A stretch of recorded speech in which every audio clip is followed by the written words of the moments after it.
Hey there, and welcome back to podcast episode 17, it must be. And I've got something a little bit different for you today. I have a dear friend who's like a brother to me who has Parkinson's. And he shared this story with me and told me that I could share it with all of you because I think this really matters as massage therapists to be really mindful of the words that we say to our clients and around our clients in particular.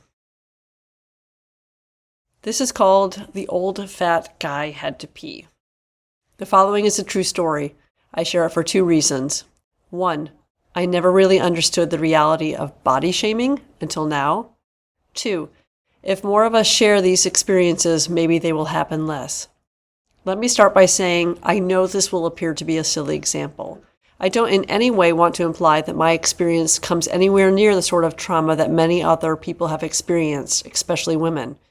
My example is minor, perhaps, but it made me more conscious of the problem.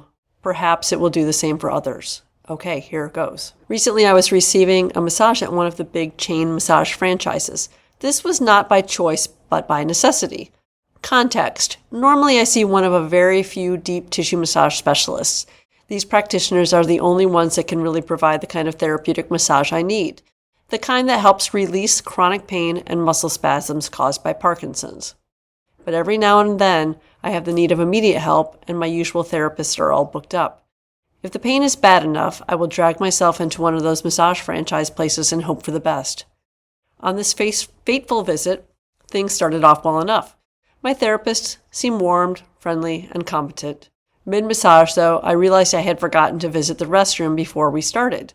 I had to take a potty break mid-session.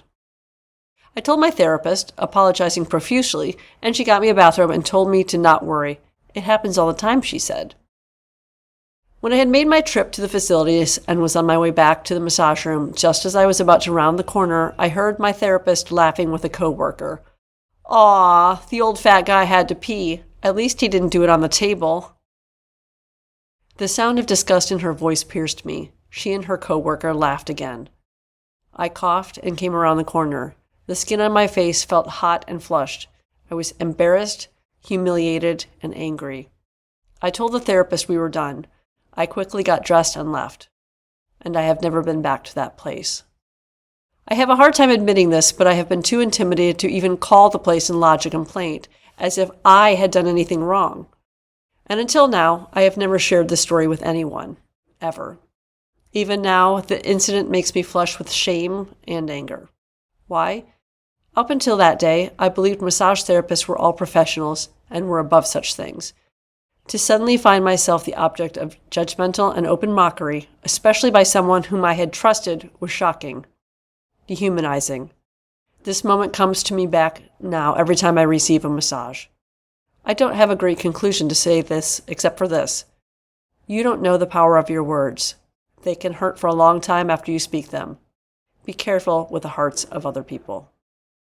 Now, as a massage therapist for 25 years now, I was mortified when I read this the first time. Absolutely mortified.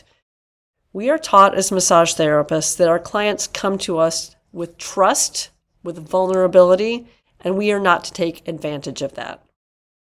That comes with words and not just action. I was thinking about this as I was thinking, what would I do if I had been in that situation? And what I would have done if I had a coworker, I used to work in a day spa, so that's possible. If I had a coworker that said, "Oh, why are you out in the hallway?" I would have said, "Oh, my client had to go to the bathroom." That's it. Big deal. Why would you say the fat old guy had to pee? At least he didn't go on the table. My mind is blown with the lack of empathy and understanding and the downright meanness that came from the sentence. I did not know the story. I have known my friend for a long time. I had only just recently heard this story because he hadn't told anybody, because he was embarrassed and ashamed and humiliated. We have the power as massage therapists, as estheticians, as waxers, as whatever, to be loving and patient and kind, not only in the table, but outside of the room. And I am not saying that I'm exempt. I am not saying that I have never said a bad thing about a client, because I have had plenty of clients who have just irritated the dickens out of me.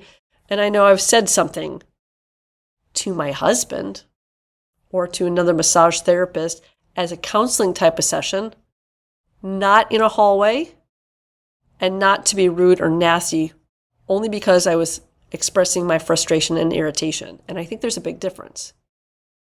So I would ask you, as a massage therapist, as an esthetician, as a hairstylist, to think about the words that you say and envision yourself in this story as the client and think, what would I have done if I had heard somebody say something like that about me? My friend has Parkinson's. He's not even just a regular guy. He has a physical ailment. You don't even know if somebody has a bladder infection or what they have going on. Our intake forms are not oftentimes complete medical forms. All I'm saying is, I know you love to do massage. I hope you love to do massage, and that's why you're doing it. Treat your clients with the kindness and love that you would expect from a massage therapist when you go to visit. That's all I got for you today. Have a great one and keep your massage going. Thanks for joining us today. Be sure to hit that subscribe button and turn on notifications so you never miss an episode. Leaving a review helps other massage therapists find the podcast too. I'd love to hear from you. Leave a comment and let me know what topics you'd like for me to cover in future episodes.